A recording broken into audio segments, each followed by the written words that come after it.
C'est toujours la même intro avec le Barça. Et je pense que juste cette intro veut tout dire. Si elle se répète, ça veut tout dire. Victoire 3-0 du FC Barcelone face à Mallorca. On est... Mais, ouah, quand je vois les autres équipes, les gars, on est en retard, mais d'une manière... Alors soit c'est nous qui sommes en retard, soit c'est eux qui sont trop avancés. Moi, je pense que c'est nous qui sommes en retard. Victoire 3-0 du Barça face à Mallorca. Ça met une bonne pression au Real Madrid demain, qui a intérêt à gagner, et qui sait. Face à Valence, à Mestalla, déplacement compliqué.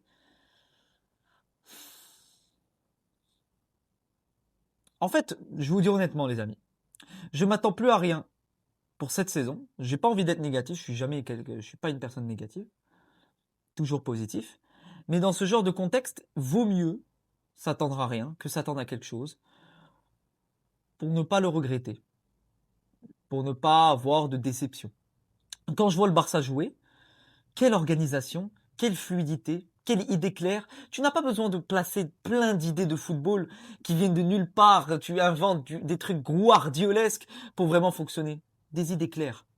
Une défense, un milieu, une attaque. Tout fonctionne comme une machine.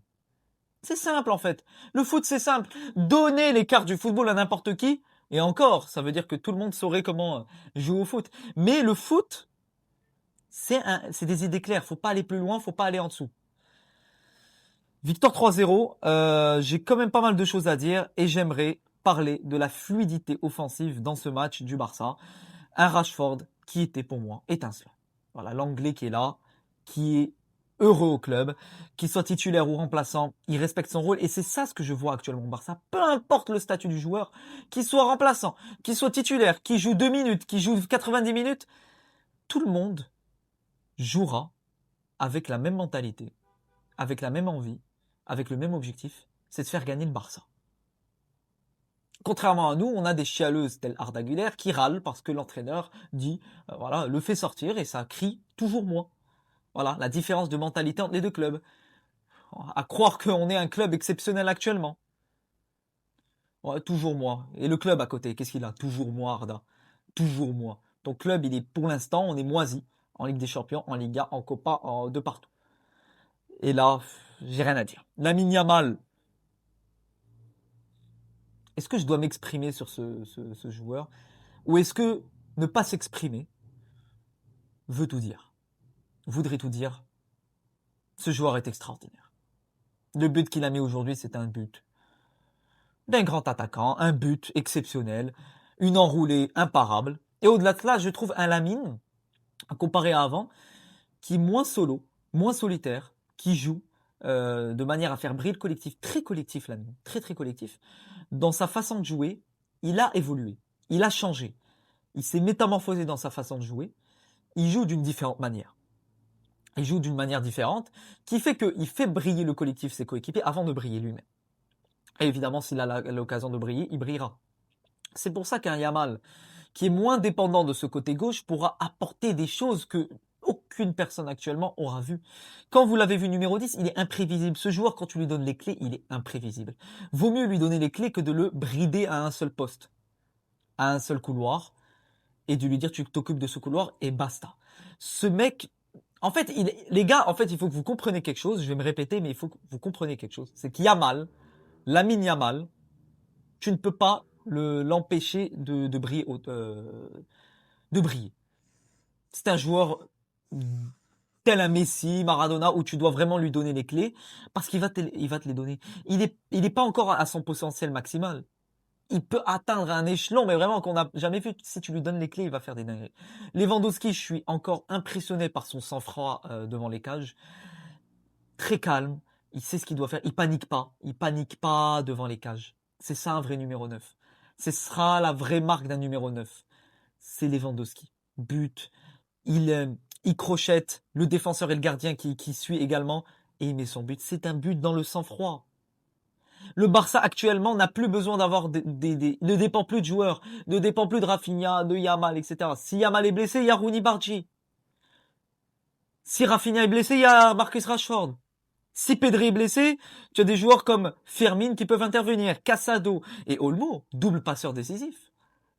Double passeur décisif. Olmo, faut parler. Certes, Lamine Yamal est en mission pour cette deuxième partie de saison, mais également Dani Olmo, qui fait des merveilles, qui est en forme, qui a retrouvé une régularité, une forme exceptionnelle. Ça va être important pour ce Barça en deuxième partie de saison d'avoir un Olmo, un Yamal qui brille, un milieu qui brille, etc. Le but de Marc Bernal, ça m'a vraiment fait rire. Il va tout seul. C'est un but type Maradona. C'est un but maradonesque. D'où tu sors, Bernal. Et aussi Bernal, attention. C'est un joueur avec beaucoup de potentiel. Il a du ballon. Il a du ballon, le petit.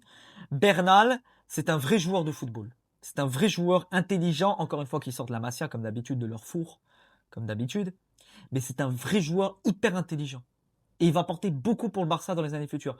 Et ça me choquerait même pas qu'à partir de la saison prochaine, il soit titulaire, tel un Fermin l'est actuellement, tel un Casado. Il sera un titulaire indiscutable un jour au Barça. Et ça serait la logique de la continuité de l'évolution d'un joueur. C'est la logique, c'est comme ça. Défensivement, le Barça qui tient. Moi, j'ai bien aimé la connexion Rashford-Baldé. Rashford-Baldé. Et c'est peut-être dû au profil des deux.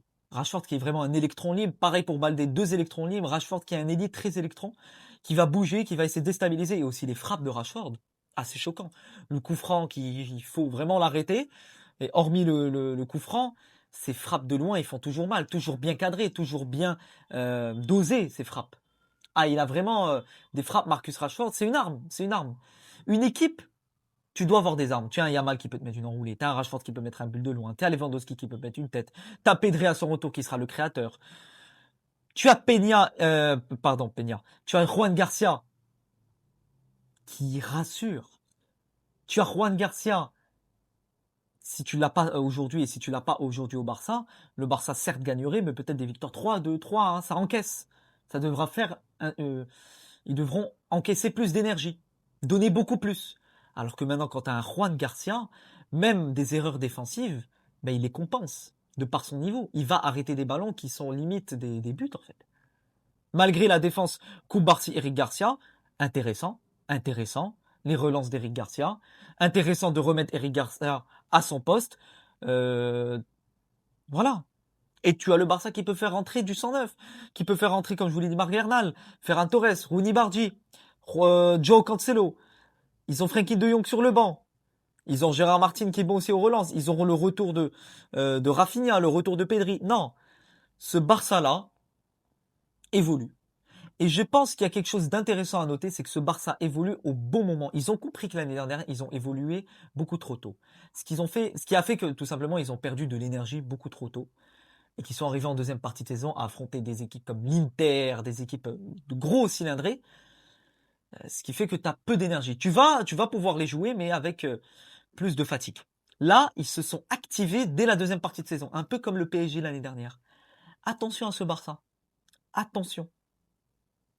Attention au Barça pour cette deuxième partie de saison. Alors oui, il y a Arsenal, oui, il y a le Bayern Munich, mais attention à un Barça qui peut avoir un niveau qui peut monter en puissance, tout simplement. Ça peut monter en puissance, ça peut avoir un parcours en Ligue des Champions, un déclic psychologique, comme l'a eu le PSG l'année dernière, où la première partie de saison n'était pas la meilleure, mais la deuxième, ils ont tout raflé.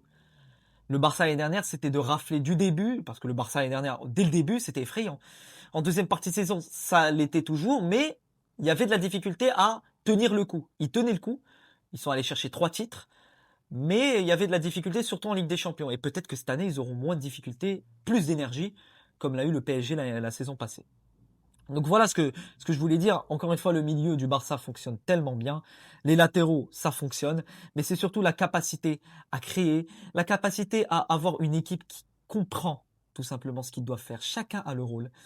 Et c'est ça le but d'une équipe. Nous, actuellement, au Real Madrid, on n'a même plus d'identité, même plus de directives à suivre. Chacun fait ce qu'il veut. Voilà, chacun fait ce qu'il veut. Chacun fera à sa manière. Si ça passe, ça passe. Si ça passe pas, on s'en fout. C'est la fête, c'est la kermesse. C'est ça le Real Madrid actuellement. Et t'as des équipes comme actuellement le PSG, le Barça, Arsenal, le Bayern. Ça travaille très bien.